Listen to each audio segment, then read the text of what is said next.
हैं, मरकज के खिलाफ बोलते हैं, मेरे सामने आके बैठे और बताए तहफ्फुज़े नामूसे रिसालत का मतलब क्या है।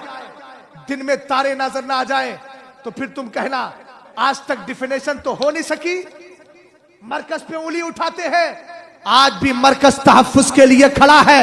और अगर बात कर रहे हैं तो बोलो, जब नरसिम्हानंद मरदूद ने मेरे मुस्तफा के खिलाफ आवाज उठाई थी तो बरेली के इस्लामिया में खड़ा होकर के ऐलान करने वाला कौन था? क्या वो ताजुश्शरिया का बेटा नहीं था? क्या उनसे ताजुश्शरिया के अंदर ये जुमले किसने कहे थे? क्या हम कहते हैं जो मुखालिफ है, जिसने गुस्ताखी की है हमारी मां हजरत आयशा के खिलाफ, उसको कैफरे किरदार तक पहुंचाओ, उसको कैदोपन में डालो, वरना याद रखना हम ये मुतालबा नीचे आकर कह रहे हैं, वरना हमारा बड़ा मुतालबा तो ये है, हमारा इस्लाम कानून कुछ और सिखाता है।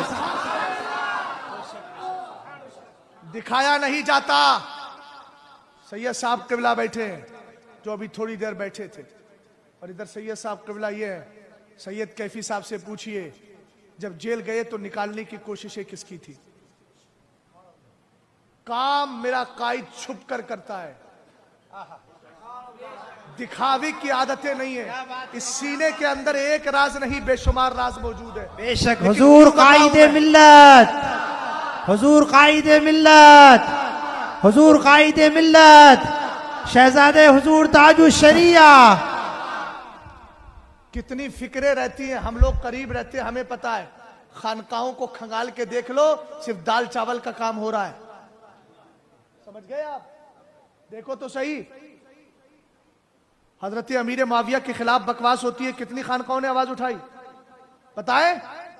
हजरत अबू बकर सिद्दीक अकबर को जब मरदूद ने, आसिफ अलवी ने, पाकिस्तान के मरदूद ने, कमीने ने, जब मेरे आका अबू बकर सिद्दीक अकबर को काफिर कहा, उर्से रज़वी में तकरीर करने वाला मैं ही तो था। यह बरेली का मरकज है, यह बरेली का स्टेज है। हिंदुस्तान में कहीं से भी कोई बकवास होती है, उसका जवाब दिया जाता है। और मैं आपसे पूछना चाहता हूं, तुम्हें डिबेट करने वाले वो गुस्ताख तो नजर आते हैं, और मोहल्ले में बसने वाला वहां भी नजर क्यों नहीं आता? मियां गुस्ताखी अगर दाढ़ी टोपी वाले से होगी, हम उसको भी अपने पैर की ठोकरों से मारेंगे, और अगर किसी उधर से होगी, उधर को भी ठोकर से मार देंगे, और दुनिया वालों को बताएंगे ला उधर की गुस्ताखी बर्दाश्त है, ना इधर की गुस्ताखी। भाई ये कौन सा आपने मेयार बना लिया है? दाढ़ी टोपी वाला सरकार के खिलाफ इल्मे गैब का इनकार करता रहे, मुर्दा कहता रहे, तुम उसके साथ ताल्लुकात भी रखो। यह कहां का तहफ्फुज़े नामूसे रिसालत है? यह तहफ्फुज़े नामूसे रिसालत नहीं है मियां, यह सिर्फ अपनी मफाद परस्ती है। अरे बोलो यार, अगर तुम्हारा बरेली के अंदर तुम्हारे बाप का दुश्मन हो, और तुम्हारे पड़ोस में तुम्हारे घर के बराबर में बाप का दुश्मन हो, तो तुम बरेली वाले से दुश्मनी करोगे, पड़ोस वाले से नहीं करोगे? अरे यार, बाप का मुखालिफ तो दोनों है ना। तो सरकार का मुखालिफ अगर वो है तो हम उससे भी दुश्मनी करेंगे, हमारे मोहल्ले में है तो उससे भी दुश्मनी करेंगे। ये दो रंगी छोड़ दे, एक रंग हो जा, या तो सरासर मोम हो जा या संग हो जा। समझ गए आप? ये दो रंगी है मियां, दो रंगी। सुलह कुल्लियत का जामा हटाने की जरूरत है। ताजुश्शरिया ने बहुत पहले कहा था, लोग कह रहे थे समझ में नहीं आ रहा है, मैंने कहा आज समझ ले। जब सुलह कुल्ली बोला था तो कोई समझ ही नहीं पा रहा था इस टर्म इस्तिलाह का माना क्या है, लेकिन आज समझ में आ रहा है। जहां जाओ हजरत सुलह कुल्लियत बहुत फैल रही है, सुलह कुल्लियत बहुत फैल रही है। मैंने सुलह कुल्ली की तारीफ की है, डिफिनेशन की है, वो तारीफ नहीं मदोसत आई, डिफिनेशन की है। एक शेर के अंदर मैंने कहा, सुन लियो है सुलह कुल्ली दर हकीकत बस वही जिसको बातिल और हक में फासला मिलता नहीं। क्या बात है, क्या बात है, बेशक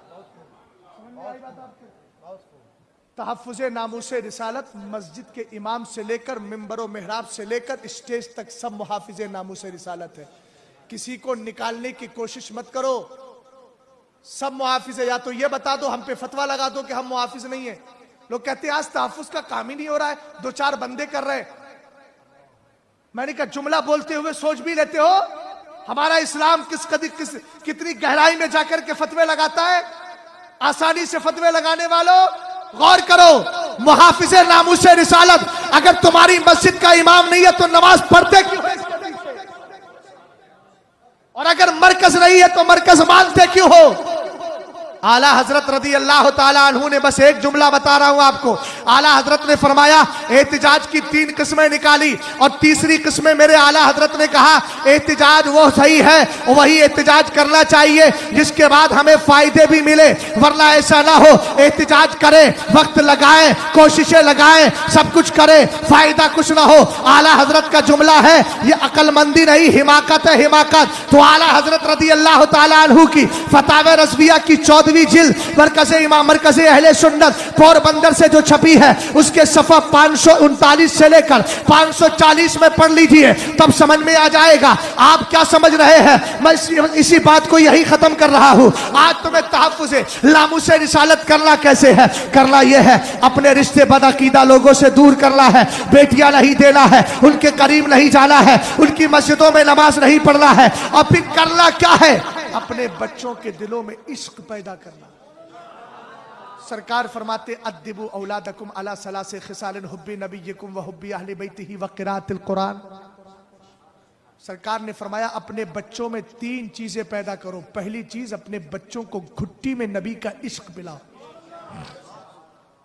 ये इश्क की बातें क्या करेंगे? इनकी नहीं, एक जनरल बात कर रहा हूं। हमारी कौम का हाल क्या? इश्क की बातें क्या करेंगे? दिन में काम को चले गए, बीवी ने देखा बच्चा रो रहा है, वॉशिंग मशीन में मुझे कपड़े डालना है, उसने यूट्यूब पर गई, जाने के बाद में उसने निकाल दिया नाटक। अब बच्चा दिन भर नाटक देख रहा है। ये तहफ़्फ़ुज़े नामूसे रिसालत। सोशल मीडिया से जुड़े हैं, साहब बोल दिया। हमने कहा घरों का हाल तो देख।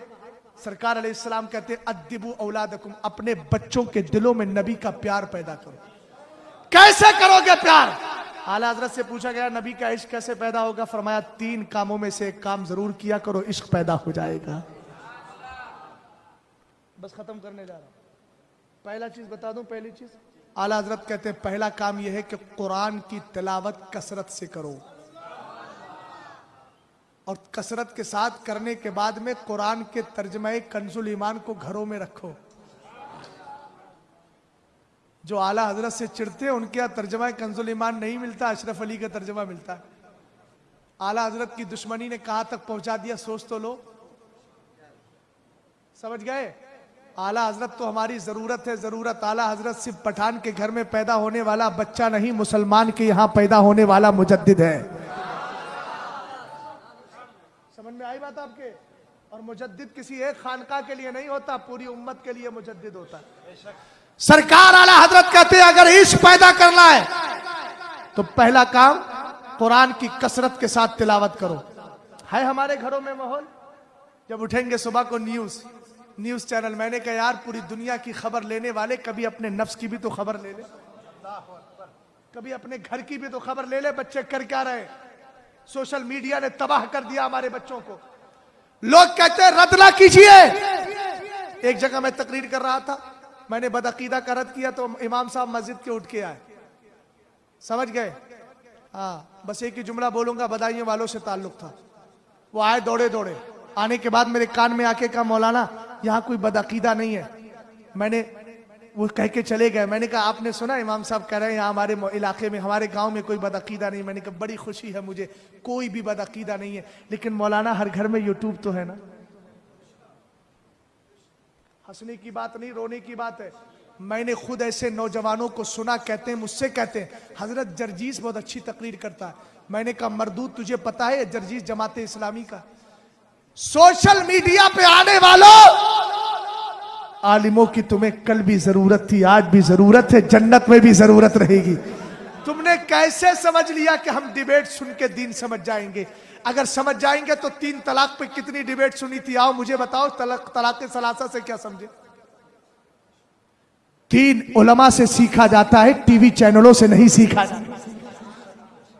समझ में आई बात आपके? इसलिए अपने बच्चों के अंदर सोशल मीडिया का प्यार नहीं, नबी का इश्क पैदा करना है।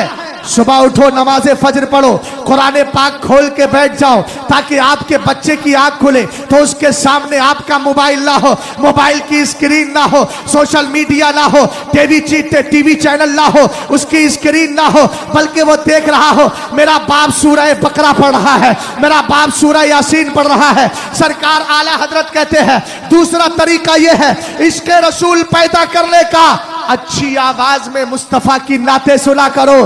गानों की आवाजें घरों में ना आए।